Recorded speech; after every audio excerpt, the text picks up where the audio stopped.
AM in Milwaukee, 92.7 FM in Madison, and WCPT 820 here in Chicago, and all across the nation. And those of you who are listening to us around the world, we wish you a wonderful, wonderful week and a happy Monday on the Santita Jackson Show. We're streaming live on WCPT820.com and on Facebook. Hello on the Santita Jackson and Friends page. Please join us over there and like and share, like and share. And over on YouTube on the Santita Jackson Show, please like and subscribe, like and subscribe. We've got a lot to talk about today. We're going to talk about this election 2020. How exciting is this? Kamala Harris, Senator Harris endorsed Joseph Biden, Vice President Biden, this weekend. There's been some speculation that she is under consideration for a vice presidential spot should he win the nomination. And then Reverend Jesse Jackson, longtime supporter and friend of Bernie Sanders, came out and endorsed him yesterday. And so it's exciting what's going to happen. We've got Super Tuesday Part 2. The big prize, of course, in Super Tuesday Part 2 is Michigan. Can Senator Sanders have a repeat? He beat Hillary Clinton in Michigan in 2016. Can he do it again? Can he do it again? What about that? In fact, Reverend Jackson had a historic win in 1988. I think in a 6 or 7 man field, he got more than 56% of the vote. A populist, because Michigan is a very interesting mix of working class people of all colors, of rich, of poor, of people who are outside the margins, who are inside the margins, lots of college students. Michigan is really interesting. It's really very, very much like the United States of America. So that's tomorrow, but we're going to talk about some of that today. And did you know that they are still counting the votes in California? That is still up for grabs. That's right. You know, you're able to send your ballots in as late as election day, not as late as up to election day, through election day. You have that time to vote by mail, by mail. So you've got a few million votes that are still outstanding, like 3. So what does that mean? What does that mean? So we're going to talk about that today with Dave Daley, the author of Unrigged and Rat Effed.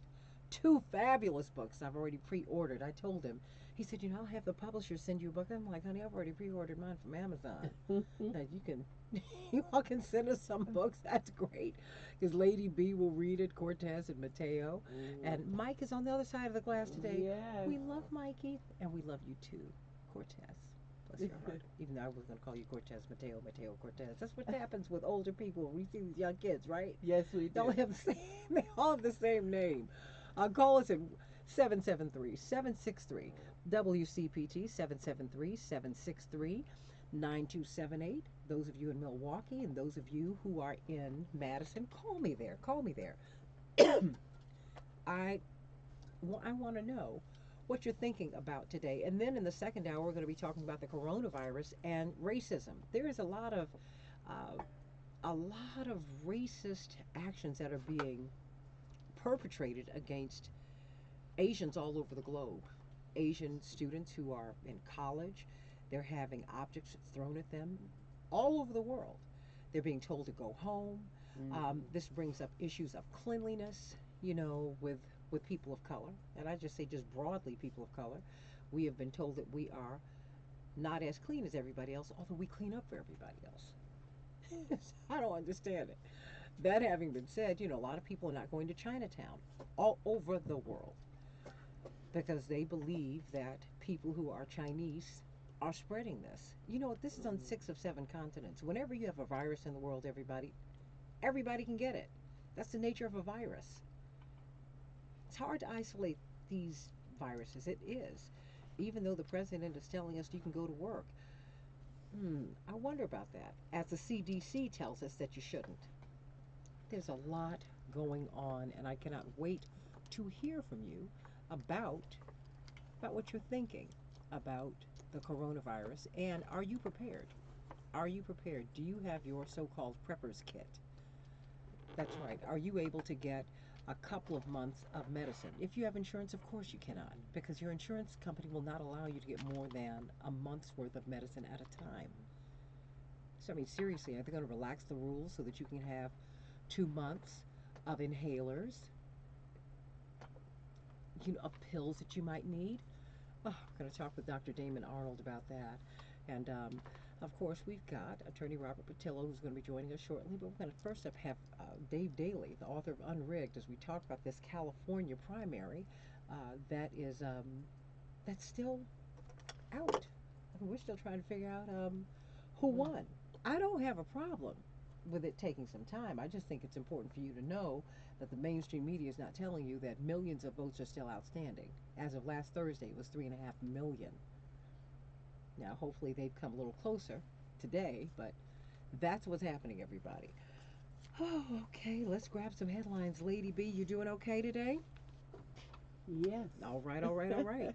We're going to get right to it, everybody. Pope Francis has given the Sunday prayer yesterday via live stream, Lady B, after 16 million people in Italy were placed under quarantine in northern Italy. Nearly a fourth of the Italian population is under quarantine.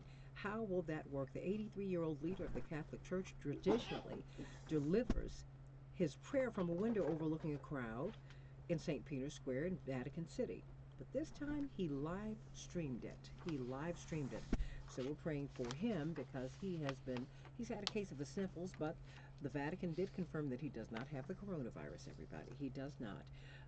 As we were sharing, this crisis has really exposed a history of racism and fear.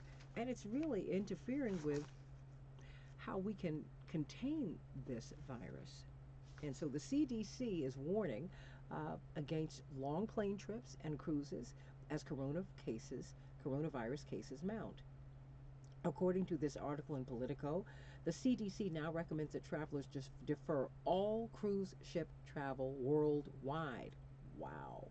Carrying multiple people who have tested positive for coronavirus, the Grand Princess, uh, that's right, that yacht chain, is they maintain a holding pattern of, did you see this boat or this yacht off the coast of San Francisco? They're going to bring it into Oakland, and people in Oakland are a little feeling some kind of way about that.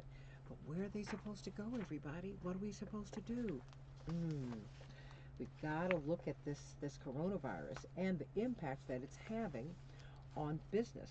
Uh, Stock prices are plunging all over the world because of the coronavirus.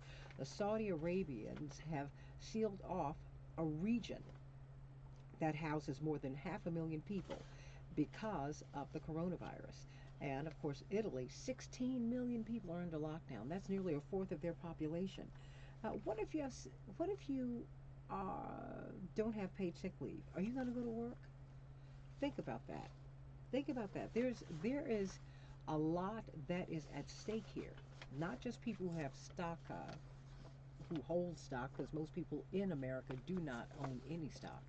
We're looking at people who are being told that they have to go to work. President Trump said you should go to work. The CDC is saying that if you don't feel well, you should not go to work. But what if you don't have paid sick leave? Got to talk about that, everybody. The National Nurses United um, have issued a grave warning on the coronavirus. At a Thursday press conference, the National Nurses United gave the result of a survey sent out to union members asking if they felt their employers were prepared for the ongoing outbreak. Pulling from recent responses from more than 6,500 nurses in 48 states, their union said only an estimated 29% of nurses, 29%, reported their employer had a plan in place to isolate a patient with the coronavirus infection. 23% said that they didn't know if there was a plan in place. Wow. What do you think about that, everybody? I mean, how does that make you feel? I mean, the hospitals aren't even prepared. Well, we're going into Super Tuesday Part 2, everybody, and Vice President Biden is warning against a primary bloodbath as Senator Sanders has sharpened his attacks ahead of key contests. That's according to a headline in The Guardian. But my question is he attacking Vice President Biden or is he exposing his record? To me, the attacks come from the policies, not from the candidates. Okay, everybody, are you going to be voting tomorrow? In Idaho, Mississippi, Missouri, North Dakota, and Washington, 352 pledged delegates are up for grabs tomorrow. Who's going to win in Michigan? That's the big, big, big, big prize. Will Bernie Sanders be able to repeat his stunning upset that he had in 2016 with Hillary Clinton? We'll see. And as I said at the top, Kamala Harris has endorsed Joe Biden for president ahead of the key contest. And civil rights icon Reverend Jesse Jackson endorsed Bernie Sanders up in Grand Rapids, Michigan yesterday. And did you see that last week someone unfurled a swastika No. flag? Yeah, at Bernie Sanders' rally, right behind him, by the way. Thank heavens he did not see it in real time. He heard about it afterwards. It's horrible. It's horrible, horrible.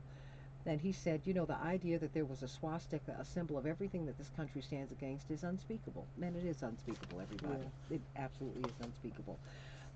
Wow. The surrogates from the candidates you really have to watch. There is a Biden backer, a former member of Vice President Biden's outreach team, who's drawing criticism because she said that no matter what, she will absolutely not vote for Sanders if he is on the ticket. Now, if that had been a Sanders surrogate or a member of their outreach team, what do you think would happen? Mm. Oh, yeah, she said, I'm absolutely not okay with it. That is a Sanders nomination or presidency. She said, but I'm almost probably equally terrified and traumatized by the prospect of a Sanders presidency. Hmm. Now, she's a former congressional candidate who recently stepped down as treasurer of the Pennsylvania Young Democrats. Wow. What do you think about that, everybody? What do you think about that? We are watching everything happen in Chicago. Well, the Bulls, they fell to the Nets. The Nets 110 over the Bulls, 107. The Blackhawks went down to the Blues. The Blues 2, the Blackhawks 0. There was a high-scoring game with Milwaukee yesterday. Wow. And the Suns were triumphant. But wow. The Suns 140 points, the Milwaukee Bucks 131 points. Fantastic game. Oh, and we're expecting a high of 54 degrees today. It's very warm right now, everybody, here in Chicago. And in Milwaukee, a high of 52 degrees today. In Madison, a high of 50 degrees, but it's going to be raining kind of off and on everywhere. So, everybody, call me. Call me at 773-763 WCPT 773-763-9278. Let us talk about what's happening in California. Did you know that millions of votes have not been counted yet? Let me first bring on David Daley, the author of Unrigged. Unrigged. David Daley, before you get the kiddies off to school, talk to me. Is this a good thing? Is this a bad thing? Good morning. How did this happen? Well, it's actually a good thing. California has changed its election laws. They have made it possible for folks to vote, essentially with no excuse absentee ballot. They've made it really easy to vote by mail. Okay. And that has created a deluge of voter interest, of voter participation, and they're slow in moving through the count of all of these ballots. Okay. They had to continue to count any ballot that arrived late, but that was postmarked on or before March 3rd. So some of these ballots are still showing up, and they're still eligible.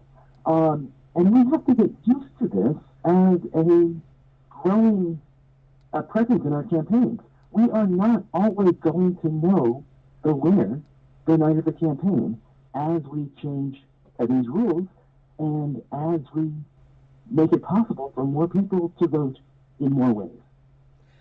So you're saying what we're watching on television now, when they call a race as soon as they close the polls, that you say that are you saying that American voters and the American public in general, that we're disadvantaged by that, by this, this snap decision on who won, and this, we know who, because we don't even do exit polls anymore, which were highly accurate, by the way.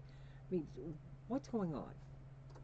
Well, I think that's right. I think that we are actually heading towards a real collision course between the way we are used to watching elections unfold on television and the way that perhaps the 2020 presidential campaign could unfold.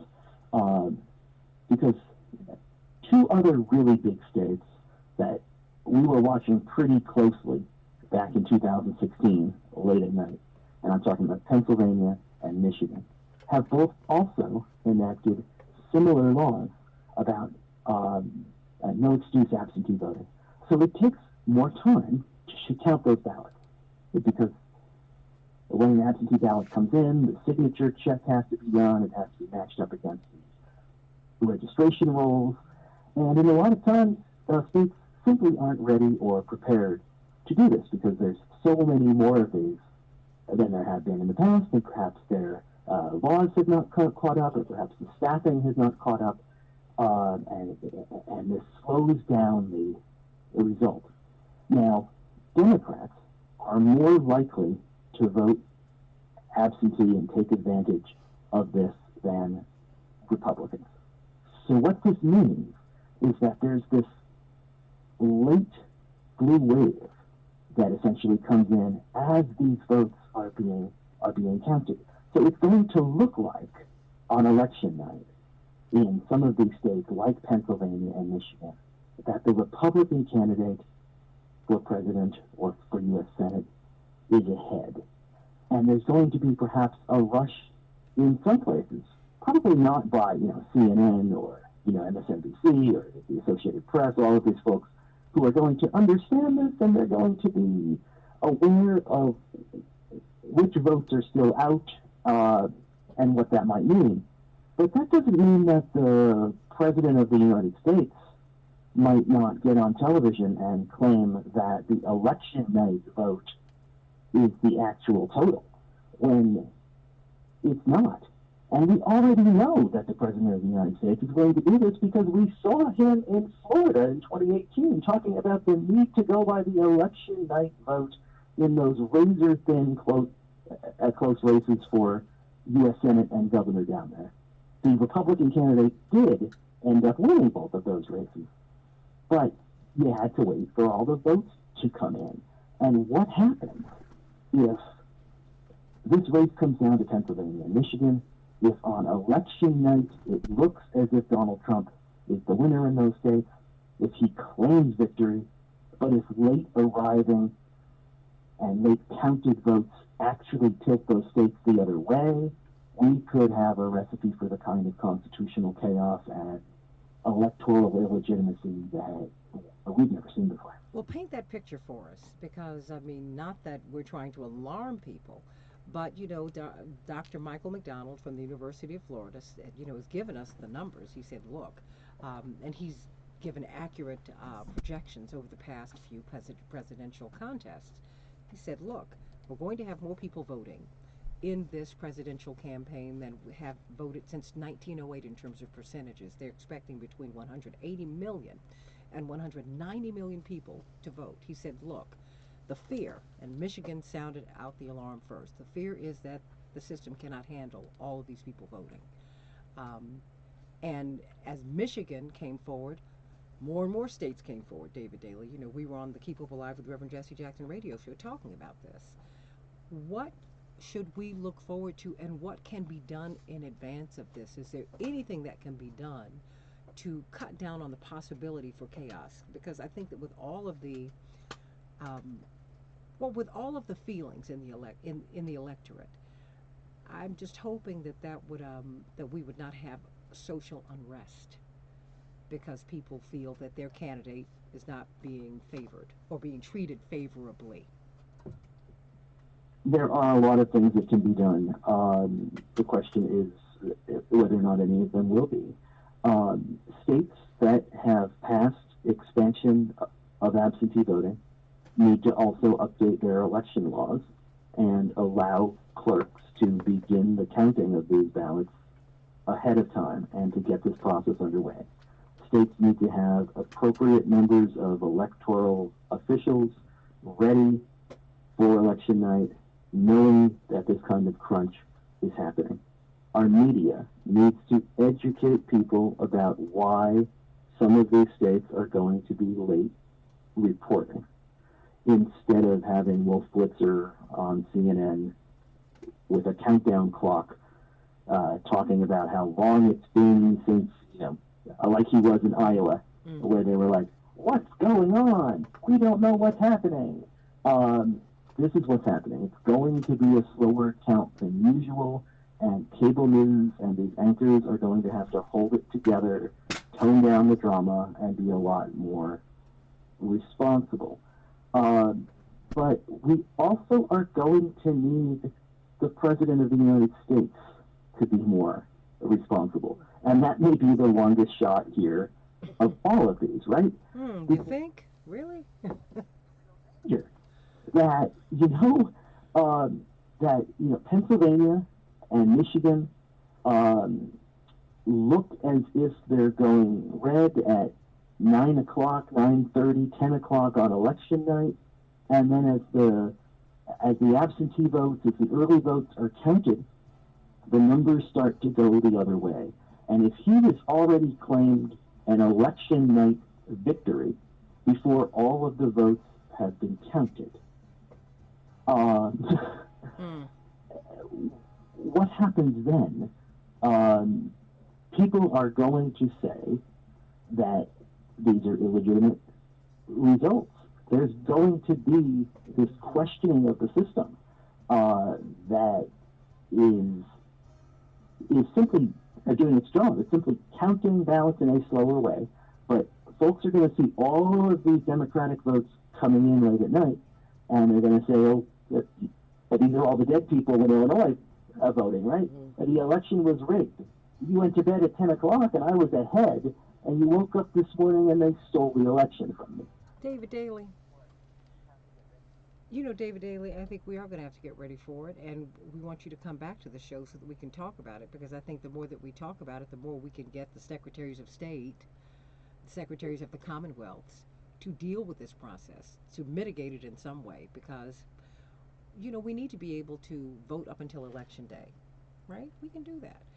More of the Santita Jackson Show, sending all of our love to you, Dave Daley, author of Unrigged. Back in a minute.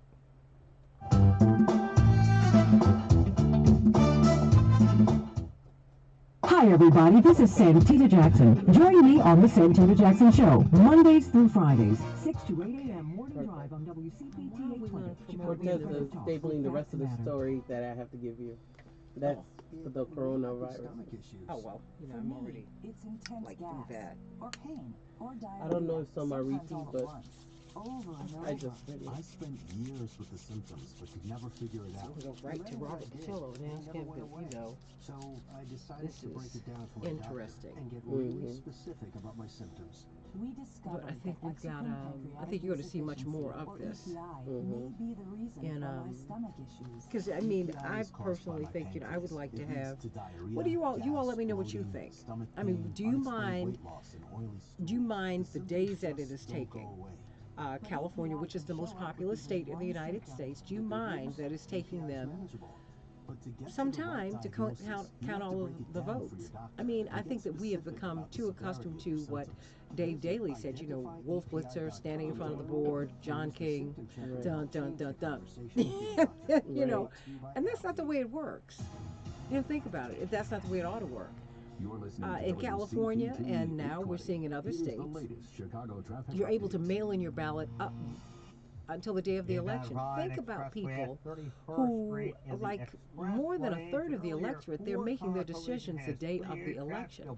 This gives you the space to do that. If you do not, for whatever reason, want to go stand in one of those interminably long lines, you don't have to do it. And I don't think that ought to be what you, I think you ought to be prepared to do that in defense of the Republic and liberty, of course. But that should not be required of you. And believe me, that system has been put in place to deter you from voting. It is a form of voter suppression. These long lines, taking 2, 3, 4, 5, 6, 7 hours to vote. Really? They had a gentleman in Texas who was in line 7 hours. It's ridiculous. And it's designed for you to leave. What if you have an election judge who says if you leave the line, you can't come back? What are you supposed to do? What if you need to take a personal break? Let's put it that way. What if that what? You know, so I mean, there's so many variables here, and you have people who don't have any hard and fast rules about voting for you, for all of us, for all of us. So, you know, I think that we need to really, really step back and take a deep breath, but I think it's important to note that California is still counting the vote. I think it's important to note that California gives you more space to vote than any state in the union up until recently. Where a new savings account earns an interest I rate think that's a good thing. So let me know what you think. 773-763-9278, 773-763-WCPT, or make sure you all like and subscribe over on YouTube on the Santita Jackson Show, and like and share here. Like and share this broadcast. We're going to have attorney Robert Patillo, civil rights lawyer, talking about this in just a few minutes. Actually, in about a minute, right? Yeah. And are you all ready for the coronavirus? Do you have an extra month's worth of medicine if you need them? No. And you're right, Lorraine, you should vote early. I'm going to try and vote over the next couple of days. Yeah, because they send me the notice so you can go early voting now. Oh, you can here in Illinois. The reparation bill provides promises for a bill of life. Typically, I go the Sunday before the election, and when I'm downtown, because I work on Sundays, it is packed, the line is long, I am like, what? It's a good thing, but it's like it's Sunday, I wanted to hurry up and vote and go get some rest. Moving and eating better every day can help make you and your kids healthier. It is cold in here today. I'm gonna put on my coat. Hey everybody, welcome back to the Santita Jackson Show, streaming live on WCPT820.com and Talk 1017FM.com out of Milwaukee, and Talk 927FM.com out of Madison, Wisconsin. My new family up there, sending you all of my love today. It's supposed to be a beautiful day in these cities. Highs in the 50s, but it's going to rain a bit, and if you are in Chicago, you will get blown up against a car or some building because the wind is high. It's high. But it's, you know, spring is almost here. I didn't get a chance to wear a lot of my winter clothes, but let me not digress. Attorney Robert Patillo, how you doing today? I am great. How are you? I am doing great. You just heard the author of Unrigged, you know, how Americans are fighting to take back our democracy, and he wrote Rat Effed, the true story of the secret plan to steal our democracy. Of course, the latter book was the Republican plan that was put in place, really enacted the night that they started writing it up, the night that President Obama was elected. They said, okay, you can have the presidency, but we're going to take everything else. Both houses of Congress, the state legislatures, and on and on and on. And boy, has it been successful. And then we're looking at these plans to take, to lock us out from voting, voter suppression, and on and on and on. But you're seeing how Americans are fighting back against gerrymandering. There's a real movement afoot there. And you're seeing a state like California, the largest and most populous state in the United States, give Americans more space to vote. I mean, you can actually mail in your ballot the day of the election, which I think is a great thing. Do you think that we've become too accustomed to getting these snap results? I mean, and if so, what is the impact of that? Absolutely, and I also think that we have to look at the death of the Voting Rights Act in 2013, and the fact that we've taken no action as a nation to revive it and to modernize it. If you look at that ruling from the Supreme Court, what they said is that we had to have a Voting Rights Act based on modern standards, not the standards put in place in 1965, not the southern states and the 15 jurisdictions throughout the North that were subject to federal strict scrutiny on changes to voting rights. And from the time that that was passed, we have seen new and more restrictive voting schemes put in place to suppress the vote nationwide. With that has been this mismatch of voting laws put in place where progressive states seeking to negate the influence of voter suppression have increased ballot access, and then conservative states, in order to prevent such, have reduced ballot access. So we now have a mismatch of laws where, depending on your state, depending on your jurisdiction, sometimes depending on your county, you have completely different voting methods and voting criteria. And it's difficult to say that the outcome of any national election is valid because you have 50 different sets of rules that people are playing by. So I think this calls into stark contrasting need for a federal voting rights movement, not just to revive the 1965 law, but to put into place federal standards for all federal elections that all states should follow. So that includes the number of days for early voting, access to absentee ballots, write-in candidates, the ability for third parties to get on ballots nationwide and not filter everything through political parties. So there's a real need for a national movement on voting rights, and we're missing that right now because we like having the ticker come in at midnight saying, "Oh my God, Nevada has just come in for such and such candidate." It's great theater, but it's terrible for democracy. You're right. It is great theater. It is terrible for democracy. It does seem like, okay, we have a reality show president. We had a movie star president. We had a president who won Ad Man of the Year for his campaign. That was President Obama. It's like we've done a reset. He's the intellectual of the bunch, of course, but we've done a reset on how you must run for president. You have to get plastic surgery. You have to have the commentators stand in front of a board. The polls are about to close. And it seems to me that the fact that none of them have really put forward and put front and center the space that people in California get, the space that people in Pennsylvania are beginning to get, the space that I think that all Americans need to get.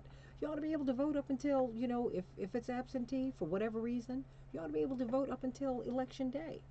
Because so many of us make our decisions on that day. Because a lot of people have a lot of emotion, Attorney Patillo. What role do you think that the media are playing in this? Because I think that we're not well served by them at this point. Well, we have to understand something, that the media, we no longer have the public financing of our news channels, things like PBS. So the media has a profit and entertainment agenda. It's infotainment. There's a reason that C-SPAN doesn't have the same ratings as Fox News during prime time, because when you're just providing direct information to people, that is not exciting or interesting. This is why, despite the thousands of news stories, which are crucial to the American people every day, the cable news networks tend to simply dwell on the two or three stories to get the most headlines, to get the most clickbait, to get the most viral videos coming out of it. And dirty secret, I think we can disclose to the listeners, somebody who does cable news often, just because somebody is on cable news does not mean they are an expert in anything they're talking about. It means that they are not busy when they need somebody on to talk about the issue. That is the dirty secret. The people that you're seeing on TV are not the best and brightest, most capable individuals. They have these things called cable news bookers, which are like agents, and you can hire a booking company for $4,000 or $5,000 a month, and they will get you on cable news channels regardless of your qualifications. And that is the way information is given. This is why you have these yell fest of uneducated people simply screaming about something, because that is what drives ratings. It's the reality show nature of news now. We're not getting Walter Cronkite anymore. We're not getting Hugh Downs and Barbara Walters on 2020 anymore. There's no longer this idea of gravitas and decorum when it comes to news. It's about the show, about the entertainment. And with that is the fact that they love having this horse race system where they can get days of breaking news coverage, have the countdown clock on the bottom of the screen, and they're the main people who do not want reform to the system. Even looking at the primary system that we have, by stringing out the first four elections, is an attempt by the party bosses to to exert more effort, more power over the process by making it seem that a candidate has more support than they have. When we talk about these things as if a candidate is surging, no, they're not surging. What happened is you got to the states where they have support in. And if those states had gone first, then we would look at the campaign completely differently. But you're able to string out these things, get more donations into the political parties, get more media coverage, more media attention, better ratings for those people. And what suffers is democracy. If you go to other countries around the world, once you start traveling and see how other people do elections, the entire system seems to be insane. And our system is not built to get the proper result out. It's built to finance political parties and to get cable news companies ratings. So we have to start talking about the need for a reformed Voting Rights Act in the 2020 election as one of the most crucial things that we want to have a functioning democracy going forward. You know, and even getting the, just getting the right to vote. I mean, I hated to agree with Justice Scalia, but he said, there's no explicit right for you to vote in the Constitution. And that is true. So we do need a constitutional amendment granting you the right to vote, everybody. Let me go to Raymond. He wants to make a comment. How you doing, Raymond? I did the early voting, and I went in and I voted in the 5th Ward in Chicago. And when I went in, I pressed the button, button, 3 times, and it didn't register. And then I went, a red flag went up. Then I went down to, and I voted for attorney, and Kim Fox. And I just pushed 1 time, and it registered, And so I was wondering, is it red, national or local? Then I had to call the supervisor in, and he came over and did something, and I was able to vote. But I was just surprised, that when I tried to vote for Bernie Sanders, I couldn't vote. What do you think? I'm wondering, is this local or national rig? Because I couldn't understand why I pushed it 3 times and it wouldn't vote for Bernie Sanders. If it doesn't check, that means that your vote doesn't count for Bernie Sanders. And so I pushed it 3 times, then eventually the supervisor came over and did something to the machine, and then it registered. Well, stay right there. Attorney Patillo, what does that sound like to you? Now, I mean, look, let me fully disclose. Reverend Jackson endorsed Bernie Sanders this weekend. That's my father. He and I don't always line up, on the same candidates, but we do. The whole family lines up behind Bernie Sanders, and there was a negotiation for him to come out and endorse him. There were some concerns that he had. Vice President Biden, did not ask him for his endorsement, but he wasn't going to vote for him anyway. That having been said, well, look, I know my politics don't line up with his. That having been said, what bothers me, Attorney Patillo, is the unfairness. I can live with a loss. I just can't live with I don't like being cheated or feeling like I'm being cheated. And I just saw what just came across my my screen. Senator Cory Booker's now, he's endorsed Vice President Biden, and everybody has they have the right to do that. They do. And you have the media have now made him the front runner. We haven't even counted all of California. We haven't had more than 30 contests. I mean, help me, Attorney Patillo. And then you've got Mr. Raymond who's saying, wait a minute, I pushed this button 3 times. And my guy didn't come up with what? Well, addressing Raymond's issue first, I think that we have to have a great push on the statewide level and on the local level to put money into the integrity of the voting system. A state like Georgia, where I'm at, we're just replacing our voting machines for the first time since Bush v. Gore. That is happening this year. We're rolling out new voting machines for the first time since after the 2000 election. Wait a minute, 20 years? In 20 years, this is the first time? For the first time, because we got those federal funding for new voting machines after Bush v. Gore, after that election went to hell in a handbasket. And this is the first time since then that we've had federal funding for new voting machines. And that's happening nationwide, where you have this mismatch of voting machines, some of which are 10, 15, 20 years old. And imagine right now getting up and trying to turn on a 20-year-old computer and try to work on it, to try to use Windows 2000 or whatever the operating system is. That is what many state, county, and local jurisdictions are dealing with. And when it's time to do state budgets, the election protection, election security aspect is usually the least funded. We are choosing between roads, bridges, hospitals, and then election security. Often that is the last thing that people care about, but it's the most important thing because the right to vote is dispositive of all other votes. So if you're in a situation like Raymond, what you should do is alert the election officials who are there at the precinct, request a provisional ballot that you can fill out. That's a paper ballot if you in order to ensure that your vote is recorded accurately. Then you're going to want to report the failure of the voting machine to your local county elections officials and also to the state secretary of state's office so that they can get that machine out of rotation and ensure that people are using provisional ballots where necessary and that the proper information is being given out there. Understand that in my adult life, I was in high school for Bush v. Gore. So in my adult life, we have not had an election that people believed in the outcome of. That on one side of the aisle or the other, whether it's the 2000 election, whether it is John Kerry in Ohio in 2004, where people believe that he should have asked for a recount, whether it's 2008 and 2012, where Republicans believed that Muslims and illegal immigrants were the ones who gave Barack Obama the election, whether it's 2016, where Hillary Clinton won the popular vote by 3 million, but irregularities and voter suppression in Wisconsin, Michigan, and Pennsylvania resulted in Donald Trump winning the Electoral College by less than 77,000 votes.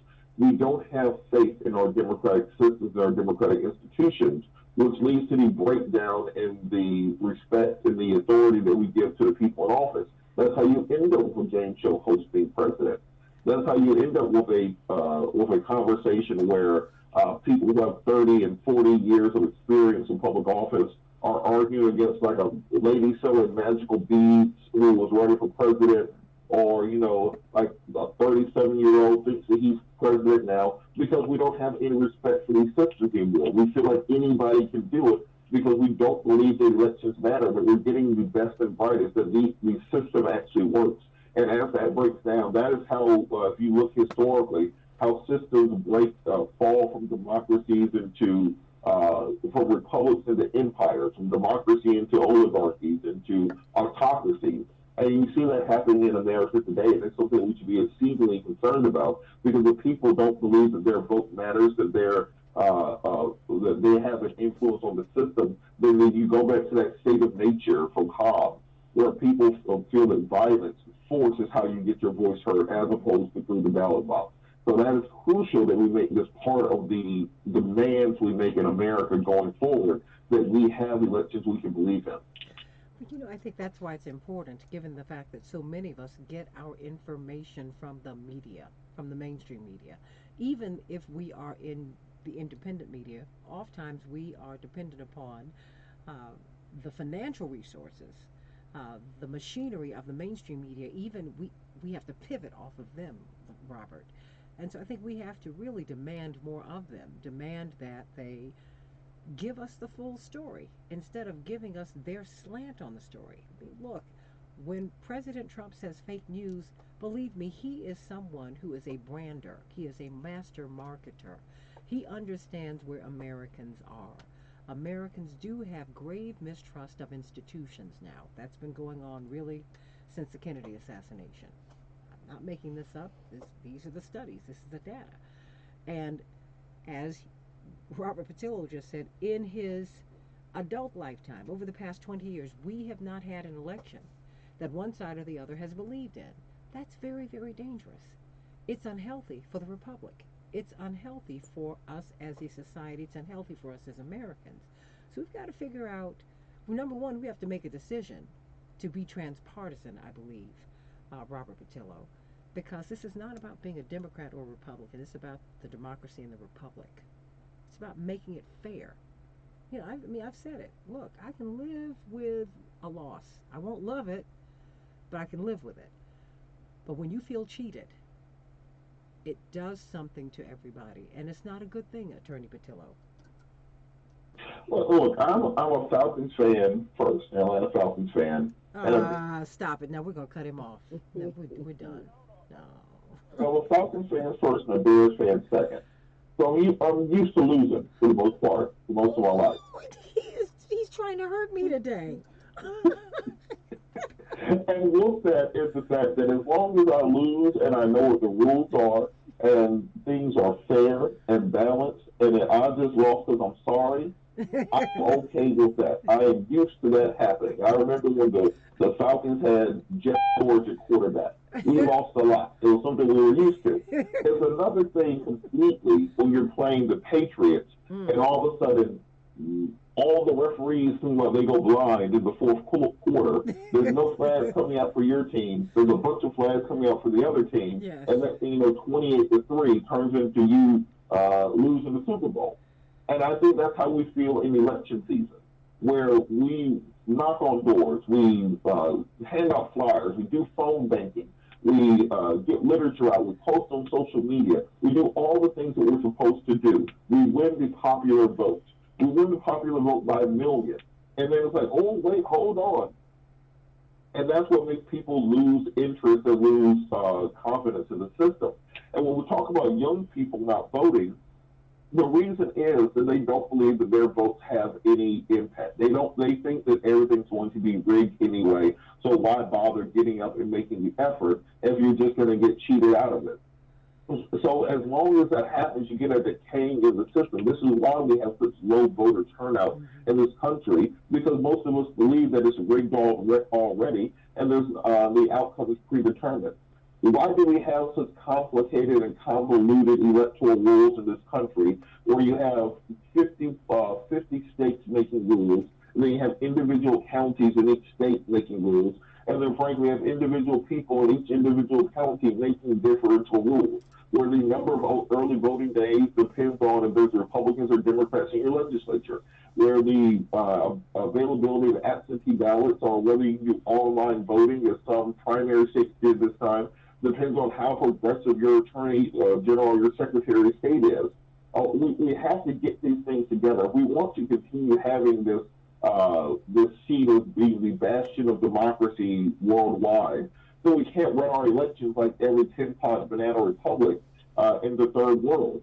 We have to set an example, and we have to get these things together. And the fact that you have so few people in the mainstream media interested in these things because it makes for a good storyline, it really should bring into question the role of the fourth estate in modern politics. But frankly, most people on the Republican and Democratic side agree with President Trump when he says that the news is fake news. Is that they're pointing in a different direction for that fake news. Absolutely.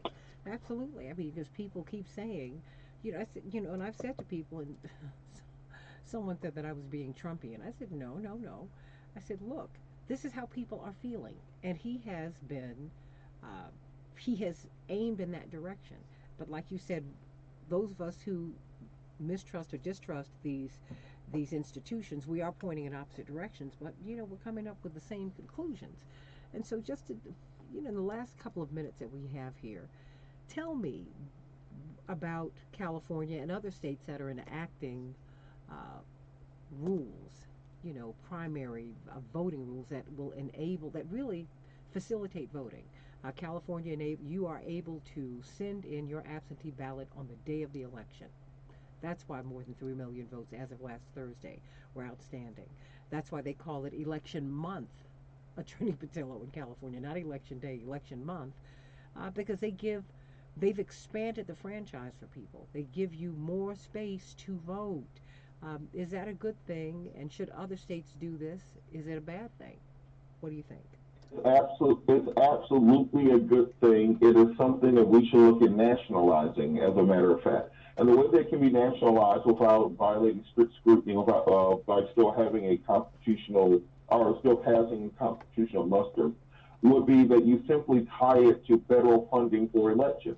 So if a state wants to have federal funds for new voting machines for updating their voting offices, then they have to abide by federal standards. That's the way that you have a national speed limit on interstate highways. It all falls under the Commerce Clause. So there is a way to have a national voting rights act that affects all 50 states and all national elections. You can put in place and get around local racist jurisdictions by putting in place these early voting efforts. There's no reason that we should still be voting in 2020 the way that the framers intended for us to vote in 1789. I love Hamilton the musical as much as anybody else, where it happened. But I do not think that we should be going by what Alexander Hamilton's vision was for the electoral system. He did not know we would have internet. He did not know that we would have high-speed nationwide communication and 24-hour cable news. And I think the people who are still holding on to the system are the political parties who are trying to find some guns on death row for them to exist, because quite frankly, they are doing more harm than good when it comes to ballot access and the ability to have third parties and independent run. I think that we have to, for all of our federal officials, pound into their heads right now while they are running for re-election, while they're running in the 2020 race, that we, by requirement, not by request, by requirement, need to have federal standards on voting rights, because your zip code should not determine your ability to vote. And that's what we have right now, that if you live across the street from somebody else, you can have completely different voting rules or voting criteria depending on the state, as in the distance of the nearest poll, whether your poll is open, how much early voting time you have, what the days are to register to vote, can outside groups register you, can you register online, or does it have to be by mail? Does someone have to be properly deputized to register voters? These are all the barrels that are put in place, all the barriers put in place that drive down minority registration, drive down minority voting, and allow for white supremacy to hold on to power despite losing the population battle as America becomes a blacker and browner nation. So these are things that we have to put on our agenda and make sure happen nationwide. Attorney Robert Patillo, the brilliant one, talking to us about our voting rights. In California, they're still counting the votes, and it is a good thing. I agree with you, because they give more and more people the opportunity to vote, and they give them the time and space to do it. Coming up, the coronavirus and racism. Yes, there is a link. There is a link. The Asian community is under attack. Let's talk about it on the Santita Jackson Show.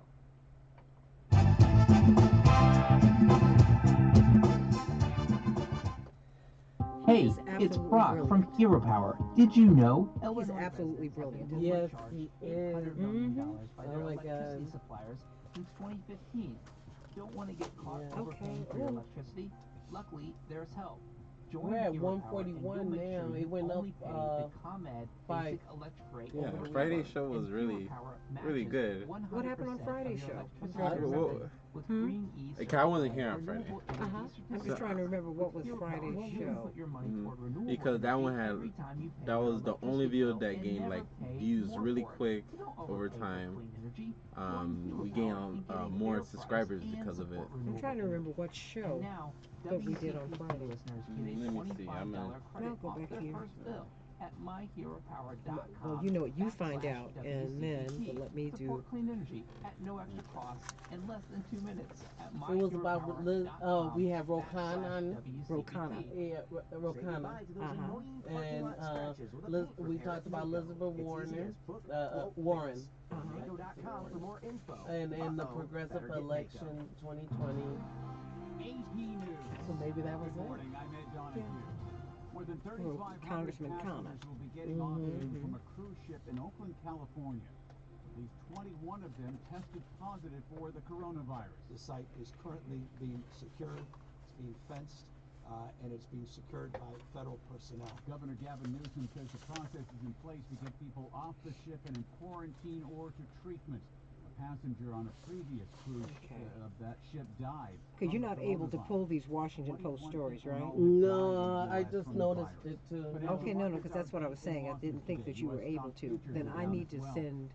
I need to pull it down because I saw 3 you sent. You cut and paste, and I pulled those out. Yeah, I wasn't able to do that here. I'm going to have to do this because this one is about shutting down the internet. Oh. Quarter would the government do that? US crude price falling as much as 30%, deepening a rout that began when Saudi Arabia, Russia and other major producers failed to agree on how much to cut output to prop up prices. The row has jolted the markets, already on edge about the surging costs of the virus outbreak. I'm Charles Villadesma. Parts of Italy are in lockdown. Talking about how the coronavirus could impact sporting events. In the chapel of the Vatican Hotel where he lives. Yeah, because will that affect the turnout? Well, people, you know, they started having some sports events without audiences. Okay. In the room. So that's already happening. That is already happening. So, okay, so we've got that. For the coronavirus. This is AP News. Okay, because of the coronavirus, hand sanitizer is selling for as much as $80.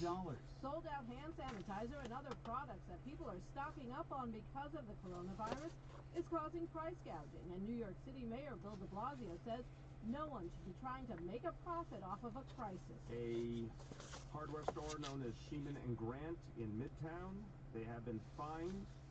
What they did was unacceptable. We're using them as an example. He says the case was turned over to the Attorney General, and he's encouraging people to report price gouging. Julie Walker, New York. Police in Paris say a Champions League soccer match Wednesday will be played without fans because of the spread of the coronavirus. The BNP Paribas Open tennis tournament in the California desert has been postponed. Elsewhere in the U.S., with Major League Baseball's opening day, March Madness, and the Masters golf tournament coming up, athletes are worried about the prospect of locked down venues. Ed Donahue, AP News. This is 8:20 a.m. WCPT Willow Springs and streaming worldwide at WCPT820.com. We are Chicago's progressive talk, where facts matter. Now your WCPT 820 Chicago traffic update. Rain is affecting commute, especially in areas south. Gusty winds as well. Careful on the roads. Right now, the inbound Edens has about a 4 or 5 minute delay from Cicero Junction. Inbound Kennedy. Traffic is heavy around Canfield. It's 29 minutes, so here to downtown. Outbound 27, westbound 190 is congested. Inbound Eisenhower, 34 minutes, 390 to that. Do it right to save 5% before I get out of here today, I want to pull together online. Save 5% on eligible tomorrow's show and just Wednesday's by using show. Lowe's Advantage card. Do it right for less. Start with Lowe's. Subject to credit approval, cannot be combined with other credit offers. Exclusions apply. See store for details. I'm going to be in town. I've got to run out of town tomorrow, everybody, but I'll be right back late tomorrow night. And Friday, y'all talk about the break of sexism. Replacing an air filter, then adding on wiper blades and headlamps just to Elizabeth Warren, right? And sexism, okay. And a free Chase Elliott hat. Quality parts, helpful people. That's Napa Know-How. Napa Know-How. At participating Napa Auto Parts stores while supplies last. Offer ends 3/31/20. I've always been a fighter. I came into this world at a mighty 2 pounds 9 ounces. But I kept fighting every day to stay alive. The fight in me continued throughout my childhood and beyond. I always wanted to make a positive difference in the world. Now I'm running for judge. Vote for Deidre Bauman for Cook County Circuit Court Judge on March 17th, 2020. The voice for equal justice. Punch 219, paid for by Deidre Bauman for Judge. It's time for some straight talk. It's tax refund time, and the big wireless companies play a game where they lure you in with a phone deal that locks you into a pricey contract. Don't play. With Straight Talk Wireless, get a Samsung Galaxy A10e for just $99, all on America's best networks for up to half the cost. No contract. Make that tax time money win all year long. Straight Talk Wireless only at Walmart. Savings may vary. See straighttalk.com. I wasn't prepared to be a caregiver to Mom. I had no idea how hard it would be and what I would need to know. Things I never thought of, like how to improve her mood and ways for me to stay positive. Luckily, I found the Caregiving Resource Center from AARP. It had articles about the basics, but also information about the hurdles I was facing. Caregiving Resource Center at aarp.org/caregiving. Articles, tips, and tools to help you both care for your loved ones 20 and seconds. care for yourself. Brought to you by AARP and the Ad Council. Eric Grants invites you to the family meeting every Sunday, 4 to 6 p.m. for conversations like you'd have at a family barbecue. And you never know who's going to drop by on WCPT 820, Chicago's Progressive Talk. Hey everybody, welcome back to the Santita Jackson Show, streaming live on the Santita Jackson and Friends page on Facebook. Please like and share, and you can like and subscribe on the Santita Jackson Show over on YouTube. We are on 101.7 FM in Milwaukee. That's our home station up there, at 92.7 FM in Madison. Talk 101.7 FM. Talk 92.7 FM and WCPT 820 here in Chicago. Please call us at 773-763-WCPT, 773-763-9278 as we talk about the coronavirus and racism. Yes, members of the Asian community, the Asian diaspora, because you know what? We are all everywhere in the world.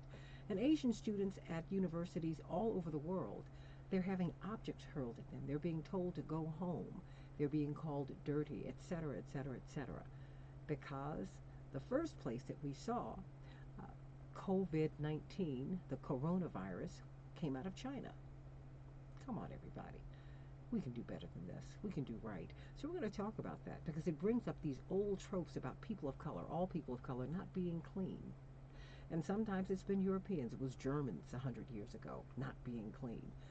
People who've not had access to water and such. The poorer you are, the less access you have to that which can keep you clean. But that doesn't mean that people don't want to be clean, and it doesn't mean that people are not clean. So let's just talk about what the coronavirus is doing to us as a society. You know, we're worried about bringing people in. Some people are worried about bringing this ship that's been offshore in San Francisco into Oakland. You know, what does that mean? And some folks have said environmental racism. You're bringing an infection into a community that is less wealthy than San Francisco.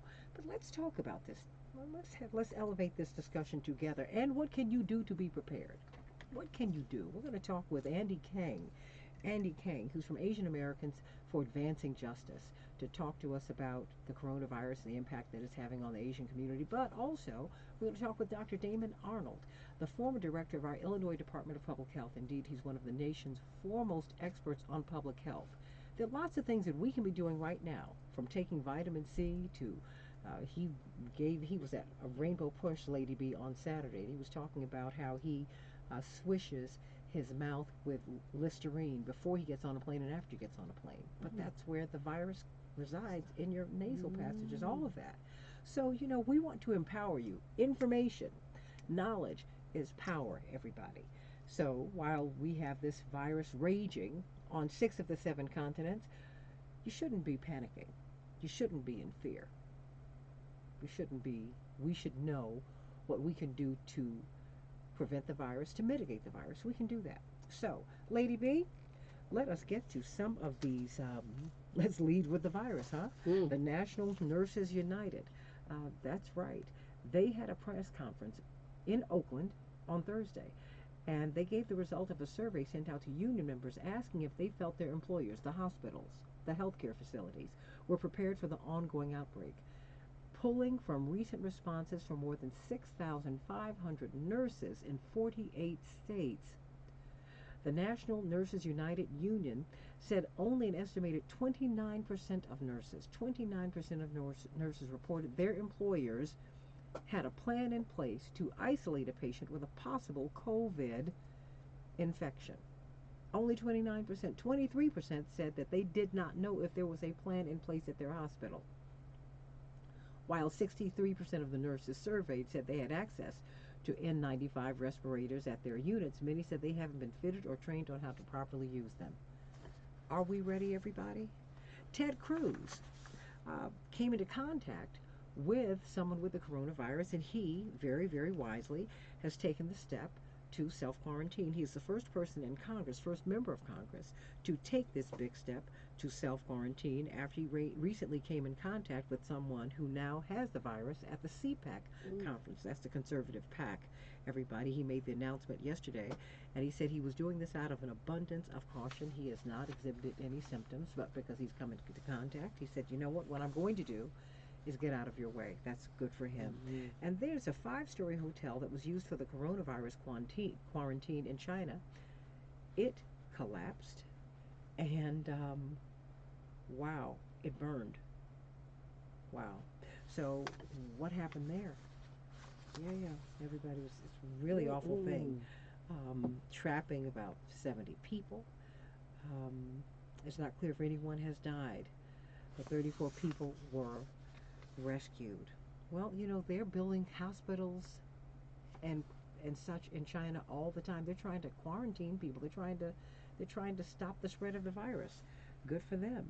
And U.S. health experts are saying that stricter measures are required to limit the coronavirus's spread. We're going to ask Dr. Damen Arnold, what those measures should be in Chicago. What does it mean to be under a federal quarantine? That's an article I came across in CNN. We want to know what all this means. And 16 million people are being quarantined in Italy. That's almost a fourth of their population. What does that mean, everybody? Could we do that here in the United States? And are we testing? In South Korea, they've had 2,138 tests per million. In Italy, they've had 386 tests per million. In the United States, guess how many tests per million they've had, Lady B? Oh, not many. 10? I give it 100. 1. What? Yeah. This is from worldometers.info. 1 per million. Oh, yeah. We're not doing what we need to do. So, and of course, there's a new oil price war inspired by the coronavirus. It sent shockwaves throughout the financial markets. They're tumbling everybody all over the world. And now we have a fight, an oil fight between Saudi Arabia and the Russians. So it might drive down our oil prices, our gas prices temporarily. But what else will happen? So, there's just so much going on. Vice President Biden has warned against a primary bloodbath as Sanders sharpens his attacks ahead of key contests. That is according to The Guardian. Is he attacking, or is he just pointing out his record? I just want to know. I don't know. In the meantime, Vice President Biden is picking up some very, very important endorsements. Senators Kamala Harris and Cory Booker have come out in support of him. And this weekend, Reverend Jesse Jackson came out in support of Bernie Sanders in Grand Rapids, Michigan. His platform is almost like the 84 and 88 campaigns that he endorsed in 1984 and 88. And in fact, he was the chair of Reverend Jackson's campaign in 88, and Reverend Jackson won Vermont in 1988. So there you go. It'll be very interesting to see what they're saying. Kamala Harris said, I am with great enthusiasm going to endorse Joe Biden for the President of the United States. I believe in Joe. I really believe in him, and I have known him for a long time. One of the things we need most now is a leader who really does care about the people and who can therefore unify the people. Reverend Jackson, for his portion, said that our needs are not moderate. The most progressive social and economic path gives us the best chance to catch up, and Senator Bernie Sanders represents the most progressive path. What do you all think, everybody? Who are you backing? Wow. In the meantime, Senator Sanders had to deal with something that no one should ever have to deal with. He has the chance to be the first Jewish presidential nominee of a major party. Of course, you had Joe Lieberman, who was the vice presidential nominee, but he could be the presidential nominee. And someone stood behind him at a rally and unfurled a Nazi flag, a swastika. Thank goodness he did not see that. Right. Thank goodness he didn't see it. He was told about it after the event. And one of Vice President Biden's backers, a former member of his outreach team, said on Al Jazeera on their program up front, I'm going to vote blue all the way down except for president. Uh, that's right. Lindy Lee said that. And so the host said, so you're okay with a second Trump term? And she said, I'm absolutely not okay with it, but I'm almost probably equally terrified and traumatized by the prospect of a Sanders presidency right now. So call me at 773-763-9278. Let me know what you think about that. Now, see, if this happened with a Sanders supporter, I think that they would be outraged, don't you? Oh, wow. And you know, Nina Turner, one of our favorites, she has been probably the most prominent person on the Sanders team. African American woman, former state senator out of Ohio. You know, she's been really facing a barrage of racist attacks. And everybody's talking about the Bernie Bros and what they're doing to people who do not support Senator Sanders. But no one's talking about that. She has had to endure horrific attacks online. And I think that everybody, including Vice President Biden, needs to stand up against that. What do you think? I do. We'll stand on that. How about that, everybody? So, we've got so much going on, everybody, in sports. The Chicago Bulls, well, they fell to the Nets. It was a close game, though. They were 3 points away. The Nets 110, the Chicago Bulls 107. High-scoring game with the Bucks and the Suns. The Suns were triumphant, boy, but 140 for the Suns, 131 the Bucks. That I wish I'd seen that game. Games like that I want to see. Where's the shootout? I love it. And then, of course, the Chicago Blackhawks went down to the Blues yesterday, 2-0. 2 for the Blues and 0 for our Blackhawks. Today in Chicago, we're expecting a high of 54 degrees, some rain, and in Milwaukee, 52 degrees, some rain. In Madison, 50 degrees, some rain. Beautiful in our part of the country, everybody. So, the coronavirus. What is going on? We're seeing a lot. And one of the things that we are seeing is the racism. We're seeing Asian students who are being attacked at universities all around the world, in the United States, everywhere. People are telling them that they need to go home. They're being called dirty. They're being faulted with the spread of the coronavirus. Not the people who go to China and go to work or go to tour. It's everywhere, everybody. It's our collective problem. That's what happens when you are on this round globe, the world. We're all connected with each other.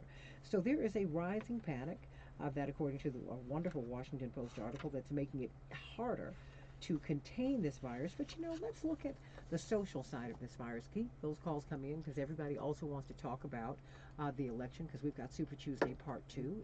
Of course, Michigan is the big prize tomorrow. But we're talking with Andy Kang, one of my favorite people. In fact, he is the director of Asian Americans for Advancing Justice. And we want to talk with Attorney Kang today about what's happening with the Asian community and the coronavirus. Welcome to the show. Welcome back. It's been a few months. We've got to get you back more often. Santita, it's great to be joining you and your listeners this morning. Well, thank you. Tell me, what's happening? You know, I'm reading these stories, and they're very, very disturbing about what's happening to the Asian American community in the United States in particular. You have a lot of people who are, you know, they're making Chinatowns everywhere ghost towns. And they're blaming the Asian American community for the spread of this virus. Talk to us. Yeah, and, you know, we have affiliates in San Francisco, LA, Washington, D.C., and Atlanta. And I think, along with other Asian American serving organizations around the country, one of the things that we're seeing, and sadly this is not the first time in American history that anti-immigrant, but in particular anti-Asian sentiment has arisen around a health crisis, is that folks are starting to panic, right? And, you know, I know one of the big conversations we have in the Asian American community for the last decade is how if we want to achieve racial equity, if we want to fight racism, we also have to address racism in all its forms, and that includes anti-blackness and what the kind of stereotypes and prejudices that many Asian American community members hold when they come to America and unfortunately integrate in a white supremacist society, right? But one of the things that we're experiencing now is what you're mentioning is a deep-seated prejudice towards the entire Asian American community. Now, did the coronavirus originate in Wuhan province of China? Absolutely. Is it everywhere? Is it spreading in a global issue? You mentioned Italy. I know folks in Iran are struggling with this as well. Once something like this does reach the level that it does right now, it's completely detached from logic that just because you see an Asian face, that there is somehow an increased risk that person is infected with coronavirus, right? And so, unfortunately, this current situation is allowing and maybe I guess in some instances people feel permitted to let their original discrimination towards the Asian community kind of rise to the top, and that's something I think this can be an opportunity for us to talk about that and hopefully make progress and learn from the situation. We see a lot of kids in schools getting verbally bullied or singled out because they are Asian, and that was already the case even before coronavirus. And so this is a long-standing conversation we have to have just as a country about how we treat people who look different than us, who may be wearing a face mask because culturally where they come from, that's how you deal with air pollution. It doesn't mean they're necessarily sick, right? And so I think my hope is that although we are seeing this wave over the last few weeks and months of this, early process with coronavirus, my hope is, the next time you and I are talking that America has done a lot better on this front about not panicking, number one, and taking all the precautions that we're going to hear from Dr. Arnold, but also that we are seeing each other accurately and treating each other with dignity. And I hope that we will get to a place where we're not going to have this kind of racism, this prejudice against people, but we're not there yet. According to this Vox report, so far 30,000 illnesses and 635 deaths have been reported in mainland China, with cases in the double digits throughout Asia, parts of Europe, Australia, and beyond. In the U.S., 12 people have been found to have the pneumonia-like virus, etc., etc. And then Washington reporter John Pomfret writes, at a middle school a few blocks from my house, a rumor circulated among the children that all Asian kids have the coronavirus and should be quarantined, close quote. People in Los Angeles and Toronto have also experienced instances of xenophobic harassment, from racist comments made by TSA agents to verbal street harassment in the UK. Chinese restaurants say they are struggling for business, and we can just keep on going. How do we battle this? I mean, I think it's everyone's responsibility, because with Ebola, it was Africans, it was black people. You see, I mean, it's ongoing. How do we? First of all, you need to get the virus, not the people, right? So what can we do, and what would you want other communities to do to be supportive? Because it's you today, Andy. It's me tomorrow, and it's somebody else the next day. I mean, nobody's immune. Yeah, I think, Santita, the unfortunate response is it's very hard to fight these things on social media, right? Because once rumors or bad information gets out there, that it has to run its course. But I would say that what encourages me, and I think what ultimately is the solution, it's a harder answer, but I was at church yesterday morning. My church is multi-ethnic. We have Asian, we have African Americans, we have white folks, we have Latino folks. And are people, greeting each other and talking to each other, engaging? Maybe we're not shaking hands, which, is something that has been put out there as a best practice, right? People are absolutely using the Purell and washing their hands and whatnot. But we are individually engaging each other and going about our business as we normally would for the most part, right? Maybe communion looks a little different, but but it's really important for us on an individual level, I think, to do everything we can. If we see a friend or somebody say something that sounds off or we know is just flat out wrong, we talk to them, right? We have that conversation. Hey, we're not going to be that way, right? That's not true. I think that's the most we can ask of folks, right? This is going to be, coronavirus may not be the last time we have to deal with something like this, right? And likely, based on the response, the unfortunate response by the Trump administration, coronavirus may be with us longer than we would like, right? But I think those are the steps that we as individuals, we as community members who want to see, our country actually come together as opposed to leaning into being divisive. Those are the things that we can do on a social level that will make a difference. We've got a couple of minutes left in this segment. What's your closing thought? I would just say that I think since the beginning of this country, there have always been folks that have been looking for opportunities in any particular crisis to drive a wedge even further between people, right? Different communities of color, different groups. And I'd say we should do everything we can on a personal level to resist that, to resist folks that would really want to scapegoat or blame a particular group because there's benefit to that for them politically or financially or what have you. And so, I would just say for folks to absolutely listen to the health officials, but only the health officials, the experts on this. Don't listen to your friend that posted something on Facebook or Twitter that isn't sourced to an actual public health official and an expert. But let's do our best not to be racist. Let's do our best to fight any kind of discrimination that we may have in our heart and realize that ultimately, to quote one of the candidates, we are better than this. And I think we can do better, and I'm confident we will. Andy Kang, everybody, Asian Americans for Advancing Justice. I want to thank you for being with us today. And we're gonna work this out. We're gonna not just get better. We're gonna get right. A friend of mine was in the hospital, and the doctor came in and said to him, we're gonna get you better. He said, then I need to leave. I want you to get me well. How about that? That's Andy Kang, Attorney Andy Kang. Can't wait to have you back on the show. Blessings to you. Absolutely. Everybody, we're going to be talking with Dr. Damen Arnold, the former director of the Illinois Department of Public Health. He's one of the leading public health experts in the country, in the world, actually.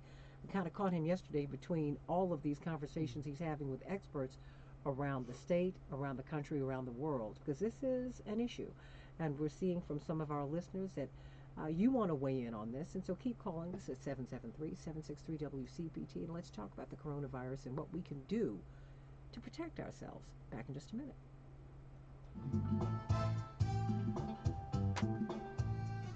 Okay, good.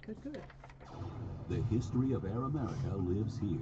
This is WCPT. All right. I'm glad that we touched on this topic because there was a situation on a bus where there was an African American that sprayed Febreze at an Asian American, telling him to get off the bus and tell him that he doesn't belong here.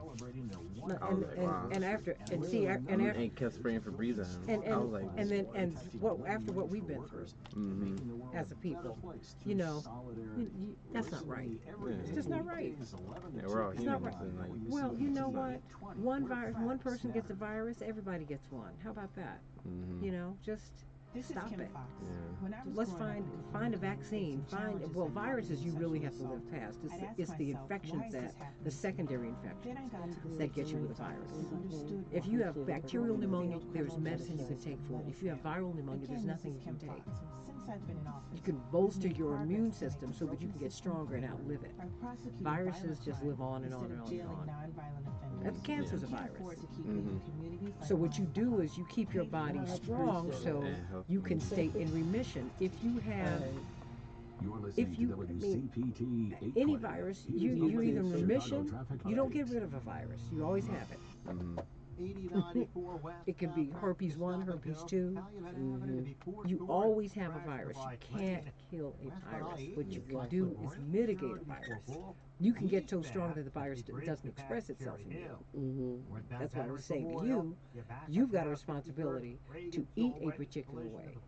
To get, I mean, there are things that you've got to do because, you know, that's your marker. Everybody's got a marker. Everybody. Just people don't know it. They don't think about it. Everybody's got something.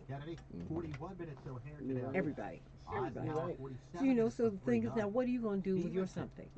Everybody's got something. So it's like, instead of crying for people, no. Take care of yourself.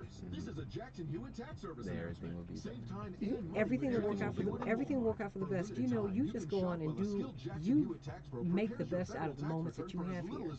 I mean, you can look at a Kobe Bryant, you can look at Michael Jackson, who was a young man. They lived, they squeezed everything they could out of their lives. I mean, can you really feel badly about someone who lived, and then they got out? Oh my gosh, they took everything they could out of it, out of life.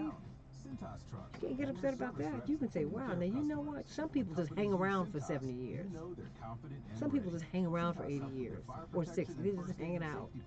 That is not what the Earth School is for, honey. You're supposed to be down here doing your thing. Okay? Yeah. You can laugh about it. Yeah, laugh about it. Because so when you get out of here, whether it's in today, next year, 10 years, 20, 30, 40, 50, 60, 100, you can say, you know what? When you get up to see God, you say, now you know what? I tried to do this thing. Yeah. That's what Jesus got 33 years. What do you want? He did his thing. And then he got out of here. And he looked up and said, you know, at the end of it, after you've been struggling on the cross, Lord, why have you forsaken me? All of that. Then he said, you know, forgive them. You know, he kind of figured it out. He said, forgive them, for they know not what they do. You know what? It is finished. Then he was out. Because he really understood the human experience. He understood how crazy we are. It's time for reparations. How about that? So do your thing. Stop feeling sad for yourself. You know, nothing to feel sad about. Nothing. First of all, you got here. You beat the odds. Many people don't get here. Okay. Nope. Do your thing. And then get out. Because I've seen people who've seen the light and they don't want to come back. Right. Everybody I know almost gets out of here. They're like, I didn't want to come back.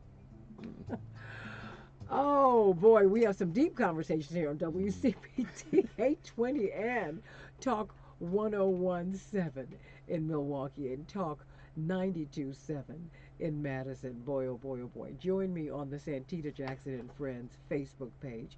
Like and subscribe, like and share, and then like and subscribe over on YouTube on the Santita Jackson Show. And you know what? Tonight we are going to be at 930 East 50th Street, like we are with Santita Jackson and Friends. Lady B shows up. We have a lot of fun over there, don't we? Yes, we and do. Some nice munchies. We sure do. We're going to be talking about the coronavirus, you know, and our reaction to it. Our reaction to it, because you know what? It could be the coronavirus today. It could be some other kind of virus tomorrow. Are you prepared? Or do you have enough medicine in your home? Will your insurance plan allow you to get 2 months worth of medicine? No, they won't. That's the awful thing. Right. So what do we do about these things? I mean, and this is in 2020, while Joe Biden is running, while Bernie Sanders is running, while President Trump is running. You need to be asking these questions. You know, what are you all going to do about that? Because the healthcare system that we have, even though we've made significant strides with ACA, it's not enough, everybody. We're still going into bankruptcy. And when you're faced with a crisis, you have no space. You have no space. Do you have enough space to get, can you be off of work for 2 weeks? No. Can you? Do you get paid leave? Will your employer understand? I mean, white-collar workers, yeah, they can work remotely. But Mr. Rodriguez, who cleans this building, he can't do that. He's got to be in here to clean. What's he going to do? I'm going to make it personal. I mean, because these are people I know. This was my family a generation or two ago. How about that? So let's talk about that, everybody. And we've got one of the top public health experts in the country, in the world with us today, military veteran. He's had so much experience, and he's a practicing physician. And, we just adore Dr. Damen Arnold. Wasn't that, what an introduction. Adore Dr. Damen Arnold. And, he's a by the way, he's a former director of the Illinois Department of Public Health. So that too. Dr. Arnold, welcome to the show. How are you? Oh, fine. Great, Santita. It's great to be with you no matter what time of day it is. A wonderful show. Oh, you're just a jewel. I mean, when I saw him on Saturday, I said, I want you to come on Monday. And he had this look of fear on his face. He said, 6 o'clock? I said, well, yeah, but it might change. He said, okay. Oh, bless your heart. But we're very honored, all jokes aside, to have someone as esteemed as you. I mean, I don't take advantage or take for granted your credentials. In fact, he used to be my parents' next door neighbor. No. Unbelievable. I couldn't believe it. That's right. But really, just a true public servant. And I want to know, number one, what is the coronavirus? We see Senator Ted Cruz, just because he came in contact with someone who has COVID-19. He's self-quarantining. How do you self-quarantine? What are the federal guidelines for quarantine? I have a lot of questions because we want to know, because now when people sneeze, people look at you like you have got the coronavirus. And you could, we're sitting in a cold studio, a chilly studio. It's not cold, it's chilly. I could sneeze right now because I'm very sensitive to the cold. But, I mean, what is going on here? Just help me. What is it? Do you think has Senator Ted Cruz from Texas, has he done the right thing? And what is he going to do as he self-quarantines? Just help me with that. Well, I think Senator Cruz has done the right thing. And one thing I want to mention is that Attorney Andy Kang, who was on earlier, he actually, I wish I could meet him. He was brilliant in what he was saying. He actually really was talking about the fear and irrational fear directed against the Asian community. And we have to get over that. First of all, the people who are here are Asian Americans, and many of them served with me in the military, and they have been here and have not been exposed to the virus overseas. They are just in the same situation as any other American. And as a matter of fact, in Italy, we now have 17 million people under quarantine, and we're not saying anything about Italian Americans being, the vestiges of disease. We have to be careful about, stigmatizing people and having an irrational viewpoint. That's why, as Attorney Kang said, we have to leave this to the scientists and people who really know about what this disease is. Any human is susceptible to it. So we should put that on the forefront. And so, as Senator Cruz, quarantines himself, there's several things he can do. And one is to first, check his own heart rate and his own, breathing pattern, just calm down. But this virus, even though we call it COVID-19, it just means coronavirus disease that was found in 2019. So we have to demystify all these terms first. And about 25% of common cold cases are due to coronaviruses. So they've been around for quite some time. And the incubation period for developing the coronavirus disease is actually 2 to 14 days, but on average it's usually about 4 to 7 days. And rarely cases are truly asymptomatic. In other words, if you don't have any symptoms at all. So this is not viewed as being a major driver of transmission, because the way that it's transmitted is through the saliva, through people coughing and expectorating. And those things, the particles that come out, especially if you're within 6 feet of someone who is actually coughing. Most cases are mild. Some cases actually go to produce a fever, cough, or shortness of breath. So he should be watching out for those signs and symptoms of whether that develops. And of course, there are a small number of cases that result in death. This is usually among people who have chronic medical conditions like severe medical conditions, COPD, diabetes, people who have other chronic medical conditions that underlie a compromised immune status. and it's usually among older people. We have not seen the deaths among those less than 9 years old, and there's actually a progressive increase until you get to the age of 80 of what the likelihood of death occurring in that subpopulation is.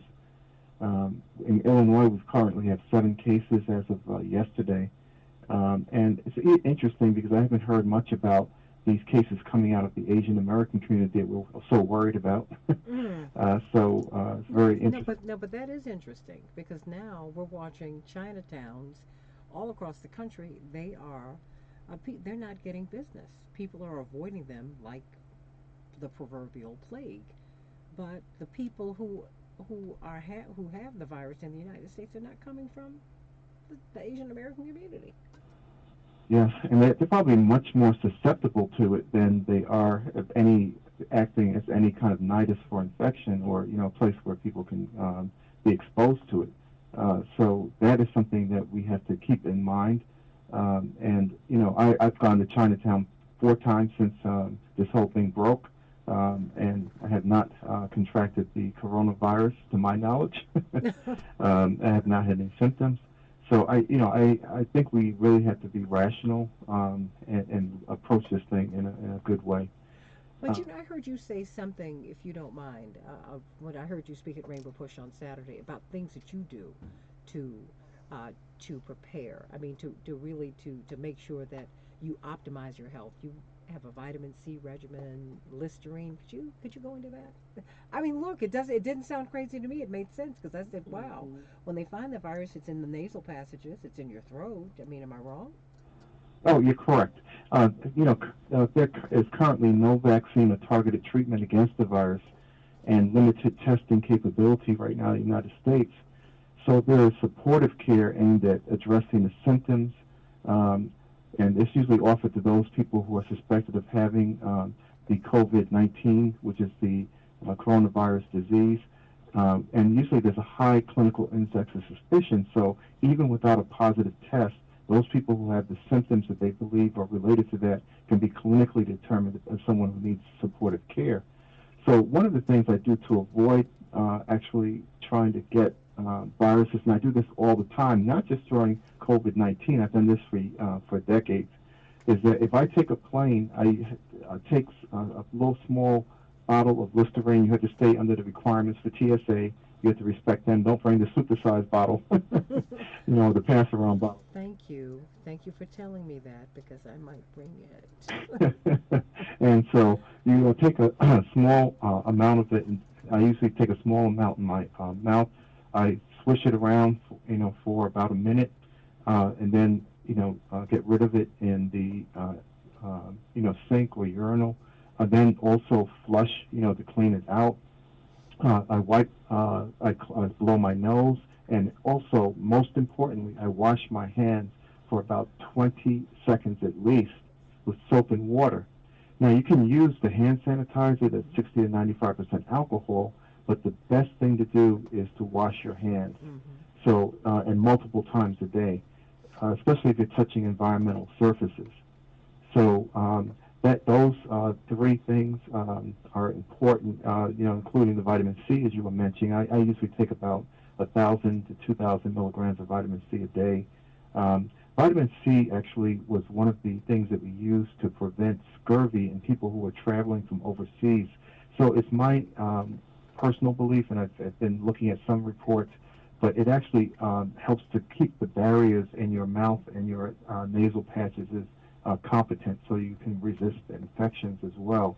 So if you break down those barriers with things like vitamin C deficiency, ascorbic acid deficiency, then you're opening some portals potentially for infection to enter. Now, the virus has a tendency to live in the back of the throat and in the pits in the front of the nose. So I wipe out the pits in the front of the nose, and then use the Listerine, as I was mentioning, or some antiseptic mouthwash, and I take the tissue and I throw it immediately into a receptacle, a trash receptacle, and that is something that you must do. don't leave those tissues laying around on your desk, and for people to walk into your office or walk up to your kitchen table and put their hands on it and potentially get contaminated by the virus. It can stay on environmental surfaces, usually minutes to hours, but there are some instances whether it can last for days. But the data is out on whether it is not out yet, is whether these things can actually be transmissible for days. So you can actually have the virus present. The PCR test that does that is very sensitive. Any DNA, any genetic material from the virus that is present, the RNA, it can be actually picked up by this test, so it's very sensitive. So it doesn't mean that you have a viable organism that is able to be transmitted to a person. So it's important to understand the science behind it and what these tests mean. What actually Senator Cruz is doing is actually practicing social distancing, and he's removing himself from the workplace and staying in the home. And I'd rather use tissues as well rather than your sleeves of your clothing. But if there's nothing else there, it's better than sneezing into the open air. And never use your hands to cover your cough. That's the way people can actually spread it to environmental surfaces and also by handshaking. So the fist bump or the elbow bump, or I think overseas they're using the feet now. I will do it all. the shoe bump. Yeah, all of it. And if you are sick, be considerate of other people. So if you feel like you have the symptoms before visiting your provider's office, alert them to your plan to visit them. This will protect their staff and other patients who are there, because you have people who have chronic medical conditions, and you never know what environment you're walking into. You may be exposing other people to the virus, and it could be deadly for them. Whereas it may not be a major issue for you. It may be a mild or symptomatic case that's less than what they would be exposed to by having the virus, because they would get much sicker and potentially be hospitalized. So be considerate of other people. And wearing a mask only occurs in one instance right now, as far as the general population and public. It's wearing a mask to decrease your droplet dispersal. So if you cough or sneeze underneath this mask, that will hopefully trap some of those particles that are coming out that could potentially infect other people.